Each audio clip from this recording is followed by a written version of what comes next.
All right, so most don't think too much of Bat Boys, but for Billy Pinkney, otherwise known as Billy the Bat Boy, being a Bat Boy has been the launching pad for a crazy ride through the game of baseball. He was in the clubhouse at 11, absorbing wisdom most kids only dream of. As a teen, he was already interviewing pros. Before finishing college, he helped build championship rosters. And now in his early 20s, he's creating high impact content, writing books for youth athletes, and hosting on Perfect Game TV.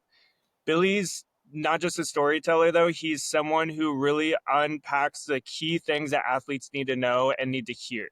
And so today we're going to tap into some of those insights he's learned from players and coaches, from youth to the MLB, and from his own one of a kind journey. So, Billy, thanks for joining us. Thank you, Nick. Great intro. I appreciate you having me here. It's awesome to be here with you. Yeah, well, and I hear that, and I've listened that you are a pretty solid interview host yourself. So I'm happy to learn even from you. Absolutely. No, it's great. Good Yeah. stuff.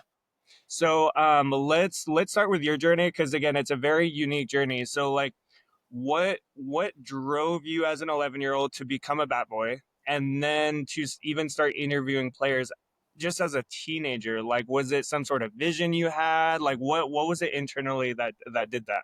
Right. First off, it was love for the game. Just growing up as a young kid, being around the game, playing it. I kind of gravitated towards baseball as opposed to any other sport. It was something where, of course, as a young kid, you try to experiment with different sports and play baseball, play basketball, maybe play football or soccer. And then eventually you realize which one it is for you, which one really resonates. And for me, I wasn't really the greatest at any other sport. And baseball was one that I was attracted by for some reason. And I just got mesmerized by it. And I just wanted to learn as much as I could. And luckily for me, I had a minor league baseball team 10 minutes from my house in our same town. And we ended up going to a lot of those games. And the team was the New Jersey Jackals. And I ended up going over there, spending a lot of time at the ballpark. And then once I turned 11, once I turned 10, 11, we were trying to figure out, how do I get involved more? Is there a way to not just go to games at the ballpark and get autographs and take pictures with players, but is there a way to maybe work or get involved in a stronger capacity? And luckily, they were looking for bat boys. My family asked one of the coaches about it, and in 2013, it was my first year with them on the staff, I guess you could say, as a bat boy. And it was a great experience, really just being able to be a sponge, be in the clubhouse, be in the dugout, and spend time with these players who were professionals. You had players who played in the big leagues. You had guys who played in Double A and Triple A, had decades and decades of combined experience, coaches who either played in the big leagues or managed at high levels. There was no better spot for a young kid to be who wanted to learn about the game of baseball than to be in the dugout and in the clubhouse with these professional players. And then that curiosity just continued to grow.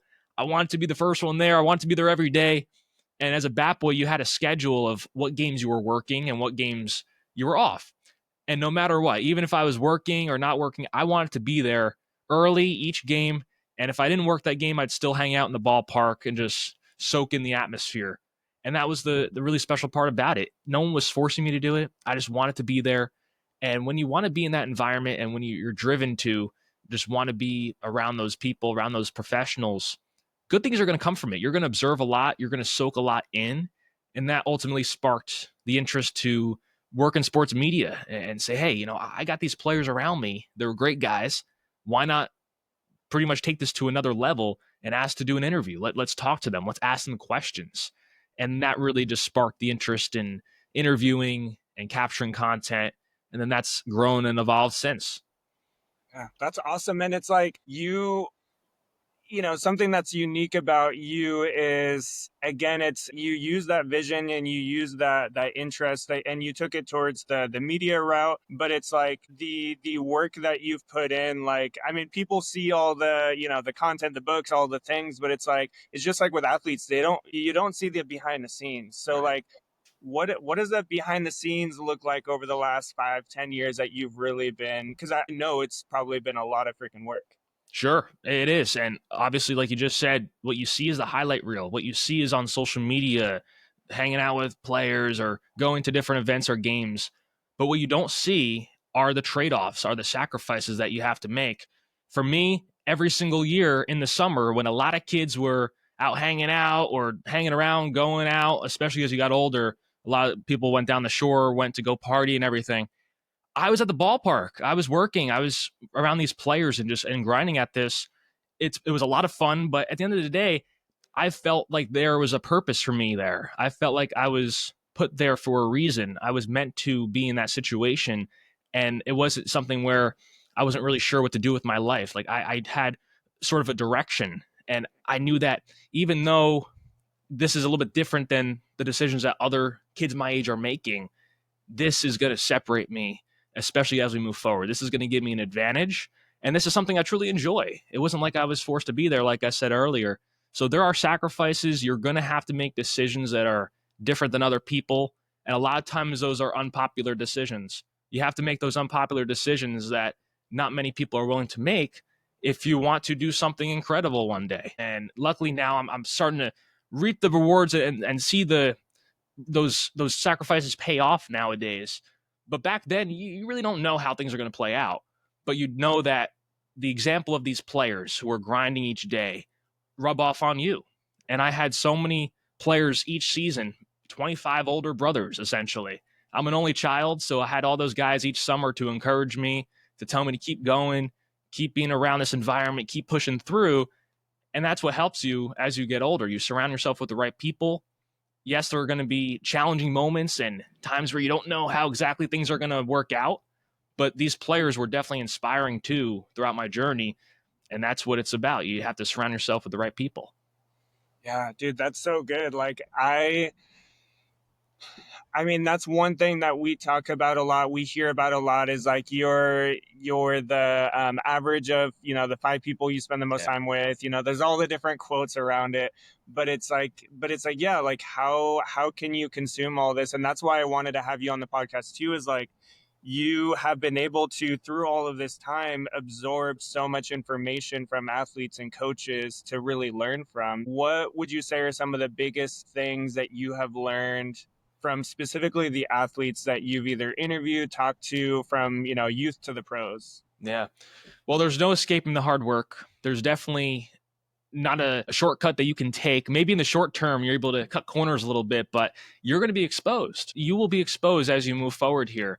And especially to the younger players out there, you see a lot on social media. A lot of it's a facade, a lot of it's fake. I think back to a story during my first year as a Batboy, 2013, and we had a former big leaguer on the team, John Lindsay. John was a really solid ball player. He was a guy who hit really well for the team, and it was a really hot day, and not a lot of guys wanted to show up early for batting practice or really do a whole lot. And I remember in the batting cage outside in the heat, it was blazing heat. He was the only guy out there who was hitting in the cage. That's what it takes. And he was the only guy who played in the big leagues. So those are the decisions and the sacrifices you make. You can't do everything that your teammates are doing. You have to sometimes take it upon yourself, even if it's not required. Even if your coach in high school or little league or wherever it is saying, okay, we got to practice on this day, and this day. You show up, of course, to those practices and you work hard, but maybe you put in some extra work as well. Maybe you do some things on your own that aren't what your teammates are doing, but it's what you know you need to do. It's the extra work you know is necessary. Michael K told me something too. He said, don't punch a clock. You're young. Go and don't just work for a few hours or do whatever it is that is average or that everyone else is doing. Put in that extra time. You have the time to do it. You have opportunities to get better. Go and do it. You're going to thank yourself when you're older. When you put in that extra work now, it's going to compound over time. It's going to build up, and you'll reap the rewards. You'll reap those benefits one day as you get older. And it's sometimes a tricky thing to do because you want to hang out, you want to play video games. And of course, there's time for that. You need that rest, that mental break as well. But push yourself a little bit, put more work in, do things that other people aren't willing to do. And that's what the best of the best do.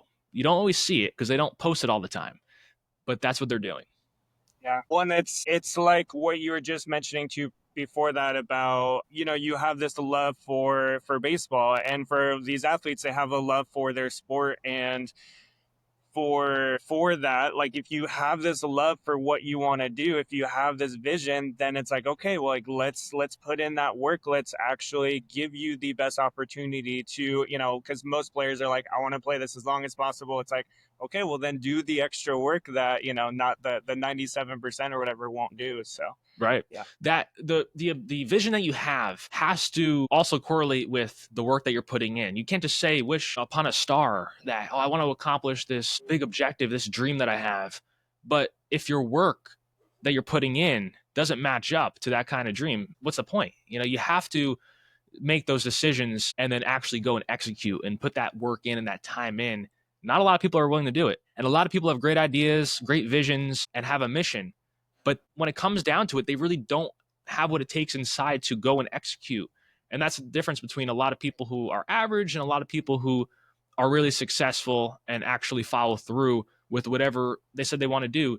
But a lot of it's driven by something internal. I feel like there's a lot inside, whether you feel like it's a calling or a purpose or something deeper, that just love for what you're doing, that pushes you as well. If you know that you have such a passion for it, you know that you could dig deeper and go and make that happen. Yeah. Yeah. I mean, that's where I try to tap into a lot with the nutrition is like, okay, yeah, it may not be that great, but when you understand like how it's going to help you play the game of Yeah. baseball or be the best athlete you can be, it's like, okay, well, none of that like it doesn't matter anymore because you see that bigger reason for what you're doing. Sure. And I'm publishing a children's book right now about eating healthy, making sure that eat that healthy food, right? Eat those vegetables or that good snack. Maybe not the cupcake or the ice cream after the game. There's definitely some delayed gratification that comes into play here, making sure that you're making quality decisions now that will benefit you in the future, not just something that you want instantaneously. And that's a problem that a lot of kids are facing nowadays with everything being accomplished so quickly, right? You have social media, you have everything so quickly that you can obtain. Practice doing some things that maybe you won't see the benefit from for a little while. Even working out in the gym, yeah, you might feel good after you're done, but the real visible rewards of that aren't seen for a little while. And sometimes, like you said with nutrition, you might want to fall into that trap of eating something consistently that's no good.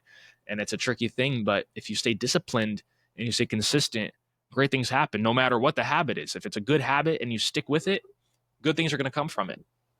Yeah, yeah. So let's switch to you've had a lot of great coaches you've talked to, interviewed, all that been around. What are some of the big lessons you could take from the coaches that you've spoken to? Yeah, there are several things, and I've been so fortunate. I spent a lot of time with major league guys, coaches who have played at very high levels. A lot of it has to do with feel, right? Having feel of the game, feel of the environment you're in, and knowing different personalities. I feel like the best coaches out there really have a good grip of who their players are, the personalities that they have in their clubhouse and in their dugout, and they're able to communicate very effectively. That was a problem that I noticed a lot during my youth, when I was playing in high school and playing at the lower levels, is that when you have coaches who aren't great communicators, it makes it very difficult for the team to gel. It makes it very difficult for other kids on the team to really produce at their highest level. But when you have a coach with high EQ, high emotional intelligence, is able to communicate effectively and treat each player the same, like you treat everyone equal, but at the same time, you tailor your coaching style to each individual player because everyone needs to be spoken to in a different way. Those are some of the best coaches that I've been around. And a lot of times at the professional level, you deal with those people. And that's been a real pleasure because when I was younger, I was kind of discouraged because I had some people around who weren't like that, some coaches who weren't that way. But then when you're around the pros and you see how they treat their players from minor league baseball all the way up to the big leagues, you realize what it's really about and how communication is so important. So I'd say that's one of the main things that I've really absorbed from my career, just how to be a communicator. And when you're around those players, it's not just the coaches. Like, I'm not a coach, but you learn those types of skills and you're able to use it in your career, whether you're a player, whether you're somebody who's in a different industry. And that's a great thing about baseball or any sport, is that you learn so much that you're able to take into your personal life those transferable skills that are universal, essentially. So I'd say communication is number one. And then really just being kind, being a good person. I feel like that's such a, you think it's so simple, but a lot of times coaches have these egos where they just want to win all the time and they want to do it for their own gain, for their own personal record, and for what the people will say about them. But the best coaches I feel out there, they don't have that kind of ego. You wouldn't even realize that they're a great coach because of their record or anything like that. You realize, wow, they're a good human. They actually want to see each individual person do well, whether they're playing for them or not after their career's over.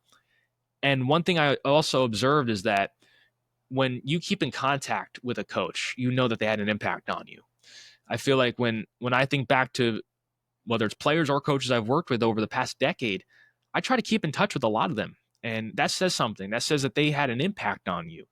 So I feel like if you're a coach out there, think about the future of staying in contact with these kids and if they are keeping in touch with you. Because if they're keeping in touch with you and they want to talk to you 5 years down the line, see how your family's doing, see how your current team's doing, just have a nice, genuine conversation, chances are you did something right. And that's something that I always really take seriously when talking to past coaches or players I've worked with. Yeah. Well, and I think that, I mean, it is huge too when you think about those players too who are trying to be team leaders, who are trying to like help their team win. It's like that communication, that how you work with your teammates is huge as well. I mean, I think of an example, Carter McConas, who's a ASU commit. He's just wired differently, not just as an athlete, but how he works with other people. He already knows he wants to serve athletes when he's done playing the Yeah. game. He already is doing that actively, working with younger players, even his freshman and sophomore year of high school, he was doing that. And now as a incoming senior, like that's just how he carries himself. And I think that's just what you have to do as a leader is it's like you said, it's not about you and your record and stuff. It's about the team. Absolutely. It's about being a servant leader, putting others first, leading by example. And players have an opportunity to do that as well. They could lead by example, not always be the guy with the big mouth chirping all the time. And that's not the only way to lead. You could lead by just doing the right thing at the right time each and every day. That rubs off on your teammates for sure. Yeah. Yeah. I want to shift to a tricky topic. So when we look at the news, just in general, big picture, we're always about chasing the next headline, the next big thing, and in baseball and sports in general, we've got recruiting changes constantly. We have college, all these things that are changing rapidly. I feel like every other week we have new news. What's not changing when it comes to the game of baseball that athletes need to hear?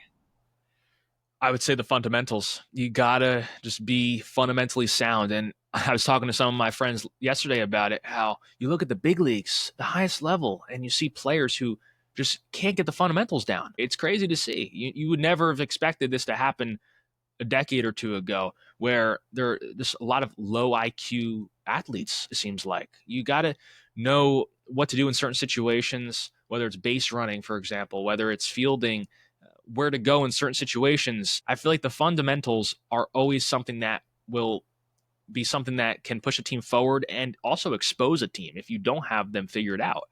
For example, with the Yankees last year, they had a solid season, obviously making it to the World Series, but then in that fifth inning of that game in the World Series, it all fell apart. But there were glimpses of that during the regular season. You saw those mistakes being made on the bases, and when it finally happens on the grand scale, right, on the grand stage of the World Series, yeah, it's like surprising in a way, like wow, like that all unraveled like that. But at the same time, you saw those cookie crumbs, you saw those crumbs throughout the whole season, that things like that could happen. So I'd say the fundamentals are something that never will go away.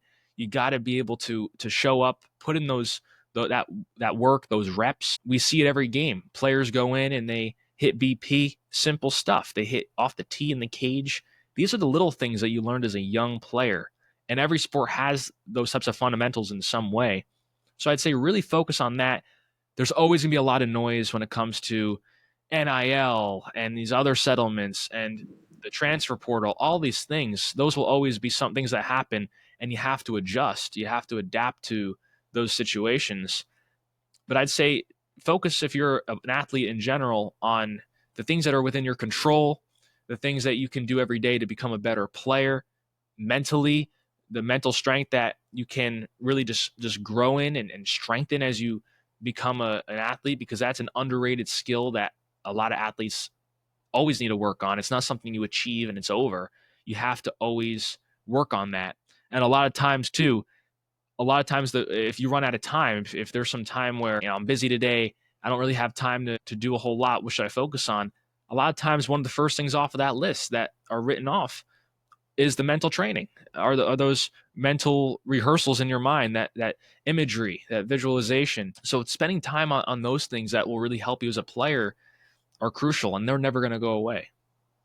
Yeah. Yeah. It's cool that you mentioned the visualization and that mental piece too. Cause I mean, we both just interviewed Michael, who's mental performance coach, but I also just had on a quarterback coach, Greg Holcomb, who has worked with JJ McCarthy, who's known for the visualization and all of that. Like you see him like sitting on the, like there's those classic pictures and it's like, yeah, like it's such a crucial thing. And it's like you said, even if it's 5-10 minutes, like whatever time you have, like take advantage of that. And then when you say fundamentals too, I think about A-Rod. Like, have you seen A-Rod's content recently? Oh yeah, he's been doing a lot of that. we It's got a great. we got a love-hate relationship with A-Rod here in Seattle. Yeah, yeah. But now that I watch him now, I'm like, I have so much respect for him because you see what it's so like, it's things that these young guys, which by the way, if you're a young hitter, baseball player, like follow A-Rod, he's got a lot of great stuff coming out. But Oh yeah, yeah, it's like just that fundamental piece. for sure. The fundamentals, and also listening to the guys who have been there and who have done it. A lot of times there's so much valuable information out there for free that you can take advantage of, and just watch, whether it's in between classes, whether you're at lunch, whether you're spending some time at home after dinner and in bed, just watching for a few minutes a day, some type of informational content that brings you some value. That helps. That builds up. If you do that each day for 5 minutes, 10 minutes, next thing you know, at the end of the week, you have quite a bit of information that you've consumed that can help you become a better athlete. Yeah, yeah. All right, so one of the quotes I mean, you've got many good quotes and references, but one of the recent ones that like stuck out to me, that I'm sure you've said this many times, but winners lose more than losers lose. Can you expand on Right. that one? Yes. So I have to give credit to my professor at Montclair State, Dr. Rob Gilbert, who said that quote quite a lot. And I said it recently in another interview. And winners lose more than losers lose, because when you win, you have to lose a lot in order to get there. There's a lot of failure that takes place, and it's unpopular to deal with that failure. You don't want to deal with it. A lot of kids try to like brush it under the rug. I didn't fail. I didn't. Everyone fails, and everyone has challenges. But the losers, they just give up right away. So they might fail once or twice and they stop doing what they're doing. For me, that might have looked like, oh, I didn't get more than 10 views on my YouTube video the first couple I put out, right? I'm going to quit. But the winners keep going. So winners lose more because they continue to fail. They continue to do whatever it is they're doing, whether they're an athlete, they strike out multiple times, but they still go out there the next game. They still go out to play defense. They lose a lot, but those winners continue to put in that work and that effort. And over time, they become a pretty solid player or performer or person. They're able to win. So winners lose more than losers lose. You got to keep putting the work. That's really what it is. You have to keep grinding, and you'll find those small wins. They'll build up, they'll add up. But no matter what, you can't. There's another quote that he said too: don't quit, can't fail, right? You don't quit and you can't fail. You won't fail then. A lot of times we hear about you failed at something, but no, if you continue to push through it, you won't fail. Because if you don't quit, you can't ever be called a failure. Yeah, yeah. One, it speaks to, actually, it was a quote that I wrote down from episode 17 of the Perfect Game podcast. It was right at the end where the coach, Jason, he said, it's not where you start, it's where you end. Mm. And I feel like that speaks a lot to this. It speaks a lot to a lot of things, but like, what does that mean to you? Yeah, I mean, you think about it when it comes to my career as a bat boy, that's how I got my start. But that's not where it was going to end. That was my first job in the game. But then you keep going, you keep finding different ways to improve, but you do the best possible job where you are. So, in my mind, when I was a bat boy, I wanted to be the best possible bat boy that the league has ever seen. So, I want to continue to be the best, show up, put 100% effort into that role. And that will lead to the next thing. That will lead to the next role. And now in sports media, I'm continuing to put in that kind of effort, have that same mentality. I have the same work ethic and mentality as I did back when I was first starting out in the game. It's just evolved, and you keep moving forward. That's what happens when you don't finish, you don't give up. It's not where you end up. The first thing you do isn't the thing that you're going to do forever. You keep going along and making progress, and it takes time, but that's how it goes. Yeah, I love what you said. Like, be the best of like person of where you're at. Be the best bat boy. Be the Yeah, best, whatever it is. And it's like that's where we think of student athlete. We think of being able to play any position on the field. Like, just be the best that you can be at that specific thing. And yeah, like you said, you're a perfect example of that. It will pay off. sure. Absolutely. I don't care where you are, what you're doing. If you're a McDonald's worker, be the best McDonald's worker that anyone has ever seen. Be the best athlete, not just as a player, because you can't always control the outcomes. Be the best teammate that you can ever be, that anyone has ever been in the history of that program. Be there for somebody else. Those are the kinds of things you have control over, and those things that require zero talent is what you got to focus on, because that can really elevate you. Even though something, you might not be scoring the most touchdowns on your team, even though you might not be hitting the most home runs on your team, you still have an opportunity to show up and do the little things right that require no talent. Yeah. Dude, so much good stuff. I know this might be a hard question because, again, you just learned and been in the game for so long and just learned so much and absorbed it. But if you were sitting in front of a youth athlete right now, you guys are sitting down for coffee, or, well, hopefully they're not drinking coffee. You're sitting down for lunch. We're sitting down for lunch, and you could give them only one piece of advice. What would it be? If I were sitting next to them, I'd say that you have a passion for what you're doing. Obviously, you're here, you're competing, you want to play whatever sport it is. Don't let anybody take that away from you. No one can take that away from you, no matter how tricky it gets, no matter the influences that come in from the outside. It's your career, and no one can remove the passion for the game that you have. And one day, everybody retires, of course. You have an opportunity to take what you learned as an athlete, the challenges, the good times, the bad times, and you have an opportunity to apply that to whatever it is that you would like to do next. You can work in sports, you can work in another career, but what you learn as an athlete will always be something that you take into your career elsewhere. The perspective that you have, the opportunities that you've shared with your teammates and your friends. Don't forget those moments. And there's, of course, there's good and bad times, but take advantage of the opportunity that you have today to get better, to be a better person, to be that quality teammate. Years later, no one's going to remember that diving play you made. No one's going to remember that base hit that scored the winning run. What they're going to remember is how you made your teammate feel. You're going to think back. You could think back. I could close my eyes right now, think back to the rosters of players that I've played with, and I can go down the list. That one made me feel good about myself. That one, it didn't really make me feel good. This one made me feel good. And you can go down a whole list of people. That's what I want to be remembered by. That's what you would want yourself to be remembered by, is being someone who is a good influence, who is a good role model and an example for your fellow teammate. So that's what it comes down to. It comes down to being the best person you can be, helping someone out, because that's what they'll remember in a few decades. Yeah. So good. So good. I really appreciate you hopping on today, Billy. For Like, there's sure. just, again, so much stuff that these young athletes, and regardless of their sport, can learn from. So I first off just want to say thank you. Absolutely. No, it's great to be here, Nick. I appreciate you having me. It's been a great time. Yeah. And then, so I know, like, we'll drop your info in the show notes, but I know you're big on Instagram. You've got your Sure. website. What's the easiest way for athletes to check you out? Yeah, I'd say social media is probably the go-to on whether it's Instagram, TikTok, Billy the Bat Boy. I'm on all platforms, and then the website too is billythebatboy.com. We have a newsletter once a week called Big League Perspective, where I share some of these stories and different experiences to help out young players and even their parents. So that's where you can find me, Billy the Bat Boy. Awesome. Sounds good.